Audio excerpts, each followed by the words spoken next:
channel. My name is Brenda, and today we're going to be talking about menu planning and buying groceries on a tight budget.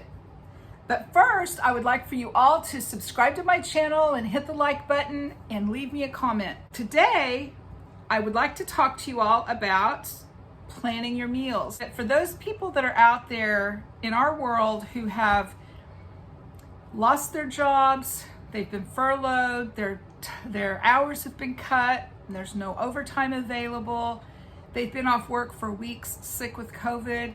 So many things I've heard from so many people. Money's tight because of the situations I've just mentioned. A lot of it is to do with COVID, but maybe not all. Anyway, there's times in our lives, everyone goes through times in their lives where money gets tight. And sometimes it's hard to know how to readjust your budget to accommodate less money coming in. But the best way, the first way, would be to look at your groceries, your meals, and arrange your meals according to your income. Instead of eating out or just running to the store every night before you fix supper, those things cost a lot of money. I learned that years ago. I used to kind of fly by the seat of my pants when it came to cooking supper every night. Whatever I decided I was going to have, I would run to the store and get what I needed. But when you go to the store, I pretty much guarantee that you're going to pick up more things than what is actually on your list. I always did. And I learned really fast that staying out of the store is the best way to save money. That's helped me a lot. That was one of the eye-opening things early on in my marriage, was how to plan my meals and my grocery trips and things. So my husband gets paid every 2 weeks. So I would plan my menu for 2 weeks, and I would buy 2 weeks worth of groceries all at one time. And that helped me so much to have a plan in place for my meals, and it kept me out of the store every day. So I saved so much money doing that. And that's what I want to talk to you about today. How to plan your meals according to your income. You need to do your budget. And I'm not going to talk about budgeting so much today. My main thing was talking about meal planning and working your meals around a tight budget, because so many people right now are operating on a smaller budget than they're used to, and money's tight. So I went ahead and wrote out a menu for a week just to kind of have some place to start, something to talk about. I realize every family is different and you might not like the same food that I like, but this might give you an idea to sit down and write out your own menu for your family for a week or 2 weeks, however often you shop for your groceries. And I wrote this on a marker board, and it is hard to read. I realize that. My marker wasn't very fine tipped, but I will try. I'll try to go through. I wrote out breakfast, lunch, dinner, and snacks to be planned for. I wanted to plan for every possibility for meals, for groceries that we would need as a family. I'm going to go through the breakfasts and then lunches and then dinners. And again, what works for my family might not work for your family.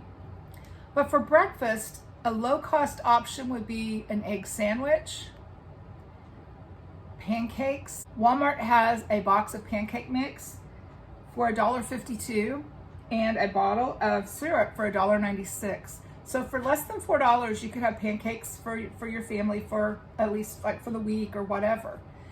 Oatmeal is another choice. You can get the Great Value brand of instant oatmeal at Walmart for less than $2, and I think there's 10 packets in a box.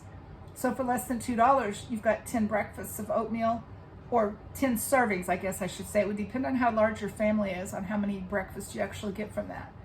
Day 4 would be eggs and toast. Again, day 5 would be pancakes, oatmeal, and then day 7, French toast would be a good option because that's the end of your week.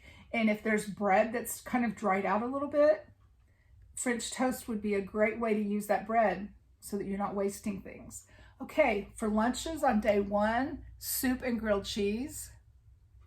Day 2, quesadilla. I use a large tortilla and butter my skillet, lay the tortilla in, I put lunch meat and cheese on half the tortilla, and then I fold it over and I flip it. I toast it on each side. Day 3 is tuna salad. Day 4 is ravioli. You can get Chef Boyardee ravioli for 88 cents a can, which is a good price. Day 5 is chili dog, because the night before we're going to have chili and I want to use up my leftovers. Don't ever waste food. Always use your leftovers. So day 5, we're going to have chili dog. Day 6 is chicken salad, again, because we're going to use leftover chicken from the night before. Day 7 is leftovers. Always use your leftovers.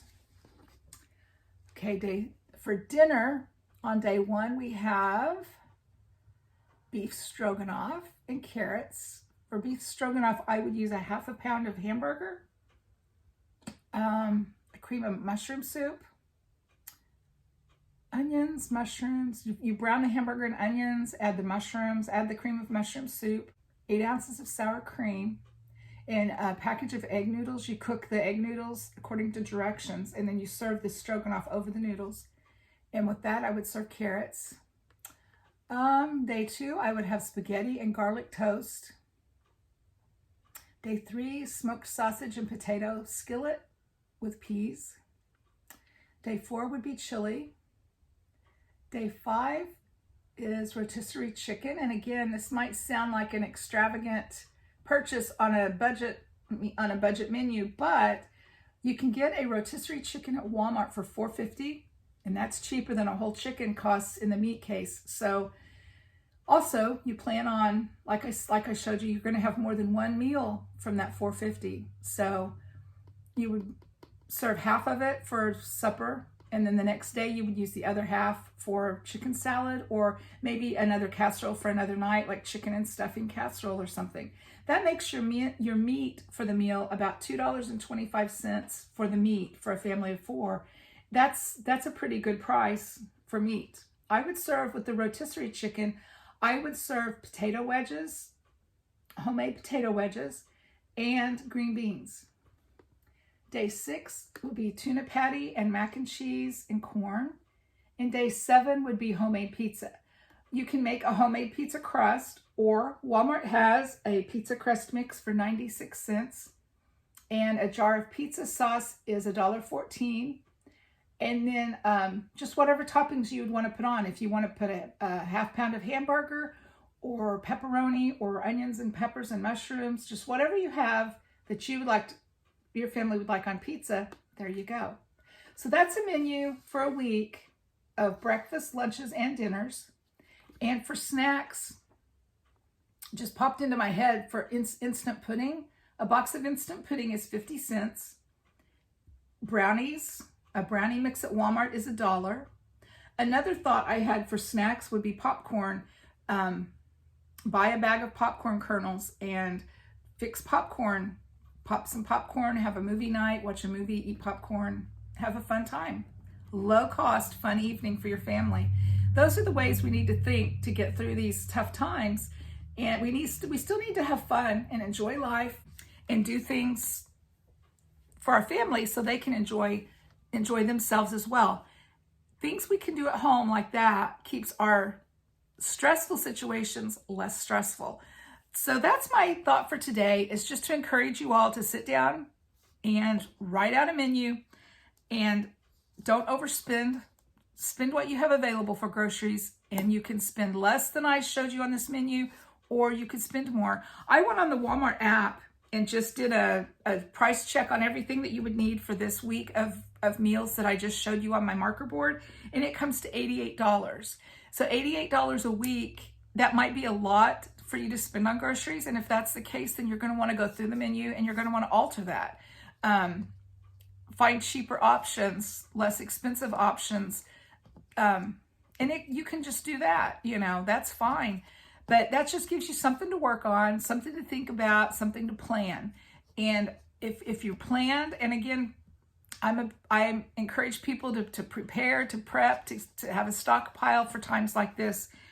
But if you don't have that stockpile available, you could still buy good groceries, good food, fix good meals for your family. I look forward to hearing from you. Share some ideas with me, some low-cost meal plans, things you do to get by when lean times come your way. What are some tricks of the trade that you use, to provide meals for your family? Thanks for watching, and I'll talk to you later.